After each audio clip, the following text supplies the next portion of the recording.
ഏറ്റവും സങ്കടകരമായ കാര്യമാണ്. നമ്മുടെ 14 വയസ്സുള്ള കുട്ടി മരണപ്പെട്ടു. ഇന്ന് രാവിലെ 10:50 ഒരു മാസീവ് കാർഡിയാക് അറസ്റ്റാണ് ഉണ്ടായത്. ഇന്നലെ ഈ ദിവസങ്ങളിൽ വെന്റിലേറ്ററിൽ തന്നെയാണ് മെഡിക്കൽ കോളേജിലേക്ക് ഇന്നലെ ഷിഫ്റ്റ് ചെയ്തിരുന്നത്. കോൺഷ്യസ് ആയിരുന്നില്ല. ഇന്ന് രാവിലെ യൂറിൻ ഔട്ട്പുട്ട് കുറഞ്ഞു. അതുകൂടാതെ 10:50 ആയപ്പോൾ മാസീവ് കാർഡിയാക് അറസ്റ്റാണ് ഉണ്ടായത്. അപ്പോൾ റിവൈവ് ചെയ്യാൻ വേണ്ടിയിട്ടുള്ള പരമാവധി ശ്രമങ്ങൾ നടത്തി, പക്ഷേ റിവൈവ് ചെയ്യാൻ സാധിച്ചില്ല.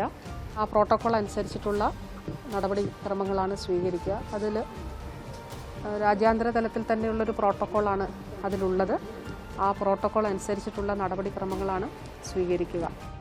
Public health in Kerala is in a dangerous situation.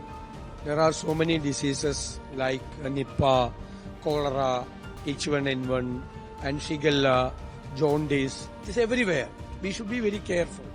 The isolation activities, and we will cooperate with the I am requesting all the public to cooperate with the conditions and stipulations initiated by the government to prevent Nipah. Kerala has been few years back has seen this Nipah virus, and Kerala took prompt action. So I hope that even now government, the authorities, particularly the medical people, they will bring this situation under control.